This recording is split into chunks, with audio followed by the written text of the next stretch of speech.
Assalamualaikum warahmatullahi wabarakatuh. Bismillah, alhamdulillah, wassalatu wassalamu ala rasulillah.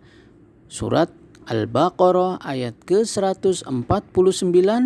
A'udzu billahi minasyaitonir rajim. Wa min haitsu kharajta fawalli wajhaka syatral masjidil haram wa innahu lal haqqu mir rabbika wa mallahu bighafilin amma ta'malun. Dan dari mana saja kamu keluar, maka palingkanlah wajahmu ke arah Masjidil Haram. Sesungguhnya ketentuan itu benar-benar sesuatu yang hak dari Tuhanmu, dan Allah sekali-kali tidak lengah dari apa yang kamu kerjakan. Pada surat Al-Baqarah ayat 149 ini kita menemui beberapa jumlah untuk kita bagi dalam potongan-potongan pembahasan. Yang pertama, wa min haitsu kharajta fawalli wajhaka syatral masjidil haram. Yang kedua, wa innahu lal haqqu mir rabbik. Dan yang ketiga, wa mallahu bighafilin amma ta'malun. Kalau kita perhatikan, maka wa min haitsu kharajta fawalli wajhaka syatral masjidil haram, ini yang kita terjemahkan, dan dari mana saja kamu keluar, maka palingkanlah wajahmu ke arah Masjidil Haram. Kalau kita perhatikan sekali lagi, tentu pembahasan ini sudah kita sampaikan ketika memulai pembahasan tentang perubahan arah kiblat umat Islam, yakni ke Masjidil Haram. Silakan bagaimana cara mengikrabnya, kita bisa membuka kembali di ayat sebelumnya di mana pembahasannya sudah kita sampaikan. Berikutnya adalah wa innahu lal haqqu mir rabbik. Sesungguhnya ketentuan itu benar-benar sesuatu yang hak dari Tuhanmu. Tentu kita paham bahwa ini adalah susunan jumlah ismiyah ya. Awalnya adalah merupakan jumlah ismiyah, di mana jumlah atau kalimat yang diawali dengan isim atau kata benda yang kemudian juga dimasuki inna sebagai taukid, dan juga ada lam ibtida yang awalnya lam ibtida, dan kita bertemu kembali dengan fenomena di mana awalnya ada lam ibtida atau lam yang menunjukkan taukid juga, kemudian dimasuki oleh inna yang merupakan taukid, sehingga di penyampaian ayat sebelumnya juga kita sudah menyampaikan ada fenomena lam muzahlaqah. Jadi secara rinci bisa kita katakan wa di sini adalah wawu haliyah, ya, wawu yang menunjukkan sebuah keadaan atau kondisi. Kemudian innahu tentu kita paham ini adalah inna dan isimnya inna. Lal haqqu sebagaimana tadi disampaikan, lamnya adalah lam muzahlaqah, lam yang tersingkir, karena tentu tidak memungkinkan bertemu langsung dengan inna yang merupakan taukid atau penguat juga.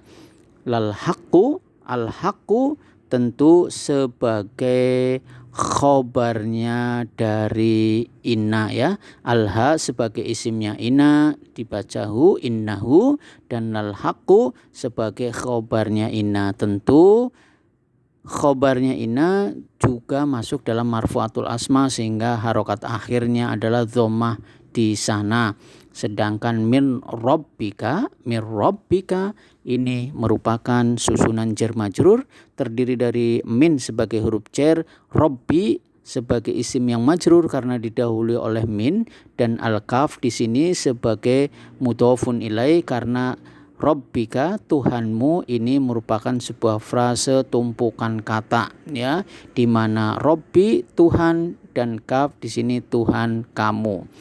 Nah, tentu saja di sini bisa disampaikan min Rabbika sebagai susunan jar majrur, tentu dia ta'aluk ya. Ta'aluk memiliki muta'alliq, memiliki keterkaitan makna dengan hal atau keadaannya dari hak tersebut, ya. Hal, ya, yang menjelaskan tentang al-haqqu, keadaan dari al-haqqu itu diwakili, boleh dikatakan begitu, oleh mir-rabbika. Jadi kebenaran yang hak dari Tuhanmu, ya. Nah, berikutnya wa mallahu bighafilin amma ta'malun. Dan sekali-kali tidak lengah dari apa yang kamu kerjakan. Dan Allah sekali-kali tidak lengah dari apa yang kamu kerjakan. Bagaimana mentasrifnya? Tentu kita sudah pernah membahasnya di surat Al-Baqarah ayat ke-74. Ya, sebagaimana sekilas kita paham, wa ini adalah wawu istinafiyah, menunjukkan ini sebuah awalan kalimat baru. Ma merupakan manafiyah yang dia beramal seperti laisa. Kemudian Allahu ini merupakan lafdzul jalalah sebagai isimnya ma atau isimnya yang beramal seperti laisa itu, yang tentu saja dia marfu. Tanda rofaknya adalah dhammah di sana. Bi ghafilin, tentu ini adalah susunan jar majrur, di mana sejatinya ba di sini adalah huruf zaidah saja sebagai tambahan, tetapi tentu dia memberikan amalan, ya. Dia beramal menjadikan ghafilin. Ghafilin ini adalah isim yang majrur karena didahului dengan bi, ya, bi ghafilin, ya. Kemudian tentu saja bi ghafilin ini, susunan jar majrur ini ta'alluq, ya, di fi mahal, ya, fi mahalli sebagai khobar, ya.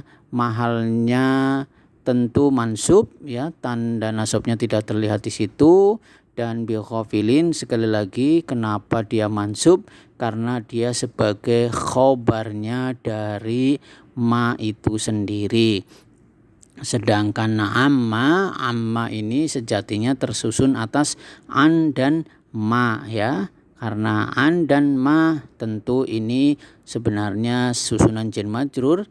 An dari ma apa-apa, ya. Ma di sini adalah isim mausul, ya, fi mahalli jar, ya. Mahalnya adalah jar karena sebagai susunan jar majrur, dan tentu dia muta'alliq, ya. Muta'alliq memiliki keterkaitan makna dengan apa? Isim fa'ilnya dari ghafilin, ya. Isim fa'il ghafilin. Ghafilin ini kan polanya dia seperti fa'il, sehingga ada isim di sini isim fa'ilnya adalah amma, ya, muta'alliq. Sedangkan ta'maluna, karena ma ini adalah isim mausul, maka ta'maluna merupakan silah mausul, ya, silah mausul. Silah mausulnya berupa ta'malun, di mana dia merupakan fi'il mudhari, ditandai dengan huruf mudhari'ah berupa ta di sana, dan wawu di sana menunjukkan fa'il atau pelakunya, ya. Ta'maluna tentu ini